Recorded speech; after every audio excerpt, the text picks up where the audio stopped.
Welcome back into the Sports Source. This segment brought to you by Madisonville Marine, and we tell you all the time about their incredible prices, their incredible selection. It's the widest selection in all of East Tennessee. You're talking about Skeeter, you're talking about Aqua Patio, you're talking about now they are Stingray, whatever kind of boat you may be looking at.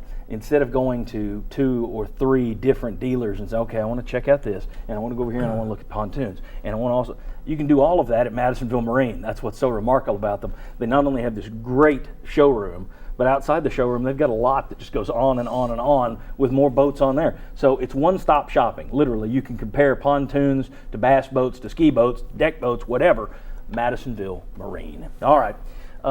Quick segment because I want to break down some numbers in the next segment and take our time with that. The official website of the NFL only lists 6 potential draftees from Tennessee.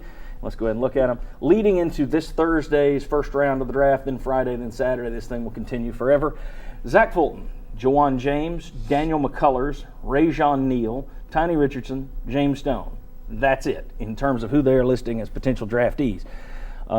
The mock draft from Bucky Brooks on NFL.com right now only has 2 of those guys going in the top 3 rounds. That would be Jawan James and, surprisingly, Daniel McCullers. No Tiny Richardson in the first 3 rounds, according to that mock draft that I looked at. Guys, do you think that's accurate? You think 6 is the max? And do you think, is there anybody else from off the list that you think has a chance of getting drafted? Well, we know punters and kickers don't tend to be drafted, but if I had to pick one, it would be Michael Pilardi. I mean, you know, in the NFL, they like left-footed punters because it's just something a little different. Mm-hmm. And he also could be, help you on some of the kickoff, field goal. Yeah. So he has the versatility to plug in there. Great point. I would believe Rajon Neal. I don't know that he would be drafted given the history that running backs tend to be more of the free agent route. Mm-hmm. And an interesting thing about Tiny Richardson is Charles Davis, on Jimmy's show, was talking about how when Charles saw Tiny Richardson run, he thought he needed a medical red shirt. So we'll see what happens there. That doesn't mean he won't be drafted, but I think you've seen that stock drop some. Okay, guys, thoughts? I think Tiny Richardson, you're right about the what they've said when they've looked at Tiny Richardson.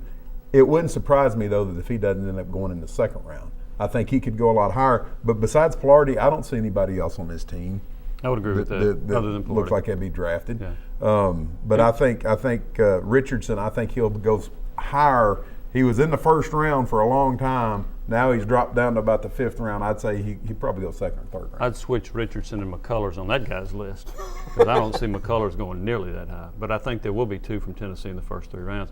And the Richardson thing, if his knee checks out to where they don't have really big concerns about it, I do think he could be a 2nd round pick.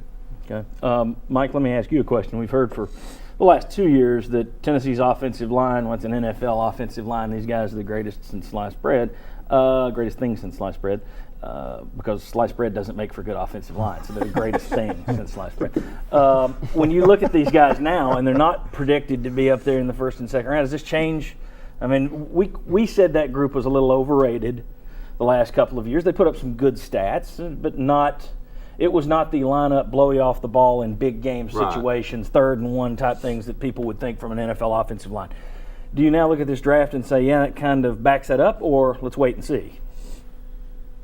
Oh, maybe a little bit of revisionist thinking about it. But, it's still, if you're going to get, 4 guys are probably going to get drafted off that line, aren't they? 4 out of 5, yeah. 4 out of 5, I think you still ought to have pretty high expectations for that. Okay, everybody agree? Yeah, I agree somewhat. I also think it goes to the whole was never as good as the sum of its parts.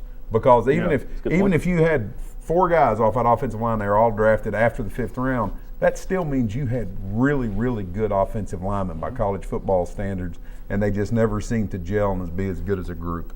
I think Bob makes a good point. I think they were a little bit overrated. I think they were a decent offensive line, but not a great line. They weren't the best in the country by any means. They weren't the best in the SEC. But having 4 is not bad, and I guess the one, Bullard is the guy that they don't project to be selected. I wonder if somebody is going to look at the rest of those 4 getting drafted and in the 7th round take a flyer, or how long it will be before he gets signed as a free agent, just to give him a shot. But I will say this, and I think this was an opinion that permeated the rest of the NFL.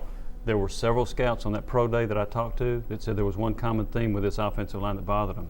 They were soft. You know, and the thing is, that could be a product of having 15 different offensive line That's what coaches I in a was 4-year. you know. Yeah. It's But I hard to be. beat you It's, to it. yeah, it's hard to have that consistency when every year you've got a little bit different coaching or a lot different coaching in the technique you're supposed to use. Good point. All right.